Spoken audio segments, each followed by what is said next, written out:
Merry Christmas, everyone. We've just had Christmas. We're here at the New Year's Congress here in London. We're at a primary school. That sounds a bit bad, but it's a really nice primary school. So I'm going to show you the venue behind us. So it's actually quite nice. Good lighting, good space, good tables. Toilets could be, well, they're aimed at kids, so it's not the best, I suppose. But we're here. I'm playing with the lovely real Matt Brown, and we are just finished the first match and we lost it. So I'm just going to take a bit of breather, see if we can find a good, interesting hand from it. But our opponents did two right things. They stayed low when staying low is right, and then they bid a thin game when bidding a thin game's right. And they were playing ACOL, so their system was anti-field, and most of the field weren't doing the same things, or the same choices in the bidding. So we got 2 zeros on those boards, and we didn't really claw it back because we threw one at them as well. So we're here. It is an 11-session Swiss pairs. So there's 5 today and 6 tomorrow. I travelled down from Scarborough, visiting family for Christmas Day, and this is a 4-day event. So I also got some Swiss teams and then an open pairs with Magnus both times, so should be good. Nice to see friends between Christmas and New Year's, and then I'll find something to do for New Year's Eve. So I'm going to have a little ponder for any interesting hands to do, whether there was an interesting decision on any of the hands, and whether you've got it right when we didn't. So okay, the silence are in the bridge mates. Alright, and then that's round 2 you can hear. So I'm going to go to round 2 and be back with some hands in a second. So I'm here with the wonderful Matt Brown. Hola! Merry Christmas. Merry Christmas indeed. Who's decided to look like a skinhead today. Is that a term you use in New Zealand? Yeah. And can't talk too loud because the door to the play area is just there. So, my voice can carry. We lost the first match, as you heard, and might come back to a board from that match in a second. But then we played Miki. And sadly, we've won 20-0, which is a bit of a shame. You don't really want to beat friends, especially at that side of the room. I don't mind beating friends on table 1 or 2, but beating friends down the bottom just feels like, well, yeah. It's sometimes miserable to go down the bottom and play someone good, and it's even worse to then just lose another, anyway. So there was this hand I have, Ace King X, singleton, King 10 fourth, 10 to 5. And was everyone vulnerable? Everyone's vulnerable. And you're dealer. So you've got a 10 count, but you haven't got a good opening bid or rebid or anything. So although I have open 10 counts today, I think I'm vulnerable. I'm first in. I'll just pass. Pass, and partner opens a diamond in third. The next hand passes. So apologies. The next hand. Did Miki bid? No, so the next one passes and it's down to me. Well, we play inverted minors, and we play inverted minors as a limit raise or better in dimes, like an invitational plus bid. And we hadn't actually discussed it by a past hand, but I kind of went through my options. I'm like, I don't have a bid for this hand other than to show it as a good raise in diamonds. I don't really want to splinter when partner could have opened in third light, and because to splinter I would have to bid 3 hearts, and that's just not really good enough. I think you just hang partner for opening light, I think. So I bid 2 diamonds, and I was hoping that Matt would take it as inverted, and he did, which is good. And the next hand doubled. Okay, so they've passed initially and they've doubled, so they must have short diamonds. Matt passes, and again, we haven't actually discussed whether system's on over this, but he could have shown a minimum by bidding 2 hearts if there wasn't a double here. I assume with a minimum he can just pass 2 diamonds because of my passed hand anyway, so he passed, so he might not have a good hand. And then Miki bids 2 hearts, so it's down to me. Well, I've easily got a raise to 3 diamonds. We play 1 diamond as showing at least 4, and even if partner's got a weak nut trump with 4 diamonds, I think I've got a raise to 3 diamonds with a singleton heart in my hand and ace king of spades. But you want to give partner the best description of your hand, so you could bid 3 clubs to show 5 clubs. Look at your clubs, they're really rubbish. So I actually just bid 2 spades, and I think I've already denied 4 spades over partner's 1 diamond. If I had 4 spades, I would bid a spade. So when you're playing inverted minors, it usually denies a 4-card major. Maybe not with a passed hand, but without a passed hand it does. And so I'm effectively bidding as if I'm not a passed hand, otherwise, other than the fact that my partner knows I'm limited. So I bid 2 spades. If partner's on lead to 3N or something, or if we end up defending something, partner knows they can play a spade, and that they know I've got something in spades because I can't have 4. This goes 3 hearts, and Matt bids 4 diamonds, and Mickey doubled it. There's the full hand. Just look at Matt's hand. He's opened a 9 count. He could have opened 2 diamonds weak, but he didn't. He opened 1. And look how good a 2 spade bid makes his hand, as well as the fact opponents have bid and supported hearts. They've doubled as a passed hand and then raised to 3 hearts. They've probably got 5. So it looks like partner's got a singleton heart from the bidding and values in spades from the bidding, and maybe a diamond on us. So if partner's got like ace of spades and ace to 4 diamonds, you're probably making 4 diamonds a fair bit of the time, because they're going to lead a heart nearly always there, aren't they? And then you get to throw some stuff away. So we made the nice score of 9-10. Matt was also able to pick up the jack of diamonds. And you've got to feel a bit sorry for Miki. His partner's doubled. Look at Miki's hand. He's got the best hand at the table. He's got ace jack x of diamonds. He's got ace queen of clubs. He's just got a really good hand. And he can't stop us making it. In fact, Matt made 11. I'm not sure whether 11 is cold. After the lead, it's cold when they lead a heart. What do they need to lead? A trump? Not a heart. Okay. So 10 tricks were good, but 11 were made, and that kind of started the decline. They overbid a bit to some games, and when they don't make, they're just going to get bad boards, and you can't really blame them. I think when on the second board of the match they've gone for 9-10. So we're there. We've got a break now. We've got like I don't know how long a break we've got. Probably half an hour or something. 40 minutes. So we're probably going to wait for Andy and then maybe go for a wander. There she is. I can see her there. I'm going to point her out to you. Nope. She's well, maybe you can't see her. I can see her behind me. Can you see? Yeah, there she is. That's her there. There we go, Andy. So, so we've started with a loss and a win, but we're above average. So we'll be back after the break for some more bridge hands. So we're on our break now. This is the lovely Andy, and this is Sentha. Hello. They're playing together, and they're just above average. I think they've got a win and a loss like we have. I'm going to give you this hand, and I think this is just... sometimes you can't do anything right in a match, and I've been in matches, or even in sessions where that's the case.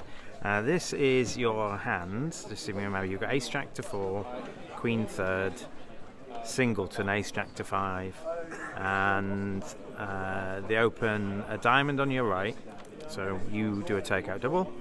They bid 1 spade on your left, and partner bids a free 2 hearts. Partner is a passed hand though, so partner bids 2 hearts freely, and on your right they bid 2 spades. Now you didn't ask if they play support doubles, but let's just say they do, and so you know they've got a 4-4 spade fit probably here, and you haven't really got a bid here, I don't think. If partner's got like 5 hearts and some shape or something, they can potentially bid, because you know they're short in spades. You know they can protect with 3 hearts, so you don't need to bid here. You pass. And this goes past, and then partner protects, but partner protects with 3 clubs. That's your 5-card suit. The next hand bids 3 diamonds, and you bid 4 clubs, and the next hand bids 4 diamonds, pass, and you decide to pass. So at teams you might chance 5 clubs. There's a chance that partner might have the right hand to make this. When they protect with clubs here, they're probably 5-4 some way round or not. So maybe you've got a 10-card club fit some of the time, who knows. And so let's just remind ourselves how it's gone, because that was a long auction. The hand on your right's open a diamond, they've bid and supported spades, but then they end up in 4 diamonds. It's likely they've got, the hand on your right is like 4 spades 6 diamonds, or 4 spades 5 diamonds, and the hand on your left has actual genuine diamond support, because they didn't need to bid 4 diamonds there. So imagine they've got at least a 9-card diamond fit and probably an 8-card spade fit, something like that. What should you lead here? Well, you can almost plan how the defence is going to go here. If you lead the ace of spades, you know they're in a 4-4 spade field. What you can do is give partner a spade ruff, and you can get a club back to your ace and to give partner a second spade ruff. This is going to go off if partner's got at least 2 diamonds and a singleton spade. So you go ace of spades, give partner a spade ruff, because you know hopefully they've got an 8-card fit, club back to your ace, and another spade ruff. And I think that's a good defence, and I think it's unlucky that it didn't work, says the full hand. This was Miki's hand, and I think I really simplified at the end of the hand. I think it's unlucky that the ace of spades lead doesn't work. The ace of spades lead crashes the queen, so you actually lose your second spade trick. So the first spade ruff you get gets the spade trick back that you lose by crashing the queen. You now have effectively set up a finesse on your jack of spades. And when partner tries to get you in with ace of clubs for a second spade ruff, the clubs are 3-0. So your your prescribed defence at trick 1 doesn't work, and I think it's pretty unlucky that not only does it not work, it actually costs, because Declarer needs to rough 2 hearts in dummy and make use of the spades. And when partner roughs the first spade, they lose their 3rd diamond, which means you only need to draw 2 trumps. Now you get your 2 heart roughs, and the fact that they've led spades means you can also pick up the spades. So we ended up making 4 diamonds, which won't be good, given you can make 5 clubs your way. And sometimes, just look, I feel sorry sometimes when people make a logical lead, knowing how the defence is going to go, and not only does it not work, it actually costs. So if you're watching this, Mickey, I'm sorry that's happened to you, but at least it went to someone you like, hopefully. So we got a 12 against Sally Buck, so that was good. They bid a slam, we bid a slam. I'm going to show you Matt's slam in more detail. So Future Steve, over to you. So this is a slam Matt played. He played it in 6 diamonds. I've got the bidding slightly wrong. Matt opened a spade in second seat vulnerable. I game forced with 2 hearts, and Matt bid 3 diamonds, which in our method shows extras. It's either extra points or extra length, and he's got both. I bid 4 diamonds, which is a slam try or better in diamonds. 4 and a trumps from me at that point would have been quantitative with like a balanced 15 count with hearts and clubs. Matt bid 4 spades as a Q-bid, denying a heart control, and we would Q-bid singletons here. East bids 4 no trumps, that was me. Matt bid 5 diamonds, showing 0 to 3, and I think on the time I don't think I bid 5, and I think I signed off because we're missing the queen of diamonds. So North leads the jack of clubs, and we should count our tricks every time we're in a slam and see how we can possibly get to 12. Now at pairs, just making 12 is going to be good. I don't know what percentage making 12 will get you, but making 12 is what you're aiming to do. And here you've got 2 clubs, some of diamonds, the ace of hearts, and 2 spades. So outside of diamonds, off the top, we've got 5 tricks. Let's say diamonds are breaking, as in the queen's falling or they're 2-2. That gets you up to 10 tricks. How many extra tricks do you think you can make? Well, there are several opportunities for extra tricks. You can rough 2 spades in dummy. That gets you to 12 if diamonds break. Or you can take a heart finesse. If the heart finesse is on side, you can do it twice, and that gets you to 12 or 13, depending on whether you lose a diamond or not. So that's what we're going to do, and we're going to win the ace of clubs, and Matt roughs a spade at trick 3. So he plays ace of spades and a spade rough. Now that's, I mean, it feels a bit risky, but if obviously South's over roughing, things are breaking badly anyway, and you can then maybe just rely on the heart finesse or some sort of squeeze or something.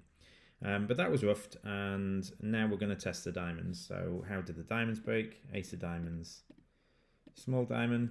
Because we needed to rough 2 spades and we don't have too many entries back to the West End without roughing things, we felt we needed to rough a spade early, I believe.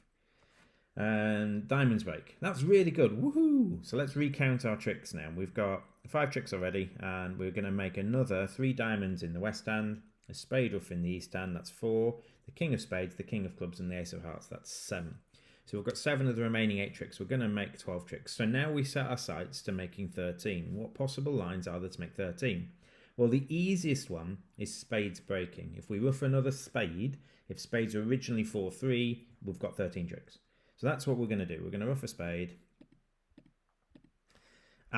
They weren't breaking. So North has queen 10, queen 9 of spades left, or something like that. And we can't set the 8 of spades up. So what we can do now is maybe take the heart finesse for 13 tricks. If the heart finesse works, we make 13 tricks. And so we are going to play the king of clubs. And we could throw the losing spade away now. However, it is incorrect to throw the spade away here. You should keep it. And the reason is, if the heart finesse is working, who's got the king of hearts? North. And if North's got the king of hearts, you can do what's called a show-up squeeze. And a show-up squeeze is going to be slightly better than just taking finesse, because a show-up squeeze is guaranteed. You get a count on the North end, and you know whether the heart finesse is right or not at trick 12. When you play a heart towards the ace-queen with 12 tricks, on the 12th trick, North will pop up with the king of hearts when they have it. So we'll see what that means in a second. But what we're not going to do is throw the 8 of spades away, because that's a threat. So we're going to throw a heart away, and North follows, and then we can rough a club back to hand, and North follows. So North has initially 3 clubs, so we know North something like 5, something, 2, something with at least 3 clubs. So we don't know how many hearts North has, but what we do know is they've got to keep all their spades. So when we play diamond, and North hasn't thrown a spade away, what's North's last 3 cards? The North's last 3 cards are 2 spades and a heart. So what we mean by a sharp squeeze is when we play a heart, so let's just cash the king of spades. When we play a heart now, North's only got 1 heart left because we know their last card is a spade. Because we kept the 8 of spades, North has to keep all the spades. Now, we know if the heart finesse is working or not, depending on what heart North plays. If North plays a low heart, we go with the ace, knowing North can't have the king of hearts. And that gains whenever South has either bared or started with a singleton king of hearts. They can't have started with one, but they could have bared it. South was a good player.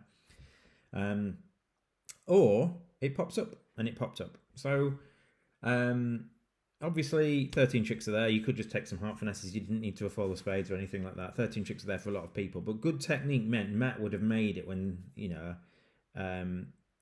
Matt would make it when South has a stiff king of hearts or has bared the stiff king of hearts and make extra chances. So there was no need to throw the 8 of spades away because it told you trick 12 with a heart finesse is working, and it popped up and it worked. So 1390 scored us over 90% of the match points. There's people not bidding it. In ACOL, it's difficult to bid this. It goes a heart, spade, 2 hearts, 3 diamonds. What do you bid with the East hand? You don't really want to go past 3N necessarily, do you? But partner could have extras. Match point-itis, say. So, well bid, team. Well played, Matt. We had this board here, and my hand was king third, ace fourth, singleton, ace 10 fifth, and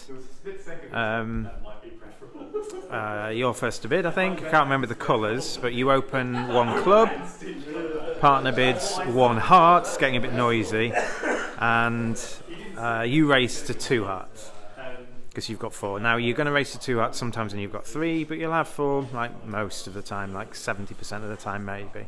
And before partner has a chance to do something over 2 hearts, you hear a double on your left. Now, they passed over a club, but they doubled 2 hearts. And your partner redoubles this. And the right-hand opponent bids 3 diamonds. So your partner redoubles saying they want to defend. And this might sound weird. We play take-out doubles now. If the first double shows values or take-out, whatever the first double or redouble shows, the next double from either hand in this situation, when it's still competitive, is take-out. Now look at your hand. You have 4 hearts and a singleton diamond, and you're pretty sure that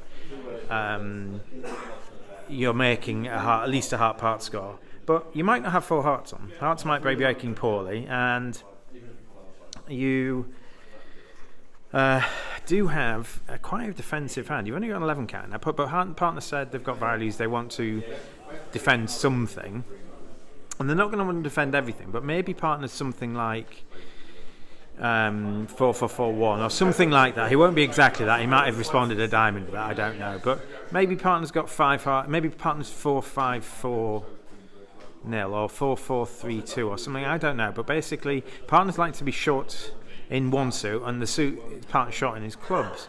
And if partner's short in clubs, you might not have 10 tricks and a cross ruff, but you might just have the power to beat 3 diamonds here. And so because you've got double to take out in your arsenal, and your hand is acey, and aces are better to defend than to play, I think you should probably do a take-out double here, and it doesn't look great, but almost certainly it's going to get passed out. And if partner doesn't pass this out, they've got a huge diamond fit. So it gets passed out. Now what do you lead? You could lead ace of clubs and try and get some club buffs, but there's a chance partner's got like 4 or 5 good diamonds. And more importantly, if dummy goes down with a singleton heart, they might make it on a cross ruff. Now, if partner's got, for example, like ace king to 4 diamonds or something of that ilk, it might be right to lead a diamond to trick 1, let partner draw most of dummy's trumps, and then if he gets in again with a heart or a club or a spade, he can potentially play another trump. But almost certainly he's going to have 4 diamonds here. If you've done a take-out double here and he hasn't got 4 diamonds, he's probably going to have 5 hearts, in which case he probably won't sit it without like good diamonds. So there's the full hand. I led a diamond, and Declarer asked what our shapes were for opening a club, and we were honest. We said it's not all balanced hands. Oh, and Matt said, "Oh, by the way, double is takeout," but she didn't hear him, and he volunteered that information. And she got near the end of the hand, and when Matt started drawing her trumps, and I showed out on the second diamond, she's like, "Why have you got the diamonds?" But you know, you just need to listen a bit and look a bit. Dummy heard you. I heard you.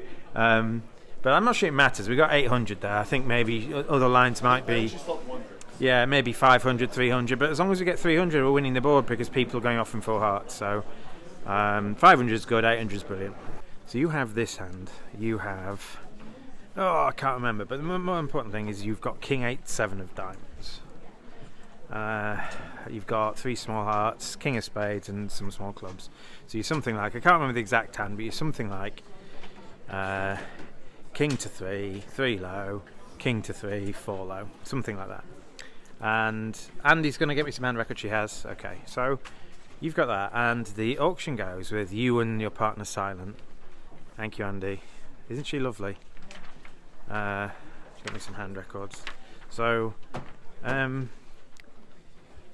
bidding goes 1 heart on your right, 1 spade on your left, 2 diamonds on your right, 3 diamonds on your left, 3 hearts on your right, pass, pass, pass. So you're defending 3 hearts and they've bid and raised diamonds. So you imagine the hand on your right is going to be like 5-4, 6-4 in the reds, and maybe looking for 3N, and then the hand on your left's just got a bad race to 3 diamonds and has decided to park the boat or something like that. So this is Matt's hand, and he made the great lead of the 8 of diamonds. Now, there are many holdings where this could be the right thing to do. If dummy's got the ace, they might fly up with the ace thinking you're going to get a diamond ruff. If Declarer's got something like ace, queen, jack, the 8's going to run around to the queen, and if partner ever gets in to play a second diamond through before trumps have been drawn, Declarer might be fearful that you're ruffing it, might take a second finesse, and your king wins, and then you can give partner a ruff. And the third situation where it wins is when partner's got ace doubleton, which is the situation as the hand happens. So it went a diamond to the ace and a diamond back to the king, and the third round of diamonds, which I managed to ruff. There's the full hand there. And the sad thing is, although we've got 2 black kings, we can only get 1 of them. If I switch to spades, Declarer can rise up with the ace, clear the spade trick, and then pitch a club on the queen of spades. And I can't attack clubs, so once I've had my ruff. And even so, what Declarer can do if we don't attack either black suit is just run the queen of clubs and get to the winning clubs with the diamonds in dummy if I manage to duck the club. So, great lead at trick 1. It can win in many cases. It did win in this case, and people are making 3N. We can't seem to touch 3N. They've got 5 hearts, 2 diamonds, and then they get 2 tricks in each black suit. I don't think we can attack the black suits quick enough to get 5 defensive tricks, I don't think, especially if I'm on lead and trying to, maybe a spade to the king and a club through, maybe, I don't know, but like because I think 3's making, we got an okay board, but some people made 10 in hearts and we defended it and kept it to 9, so that was a good lead from Matt. He wins in lots of situations, and he did it well. And we're done for the day, so you can see that I'll give you another view of the playing area now. People aren't playing.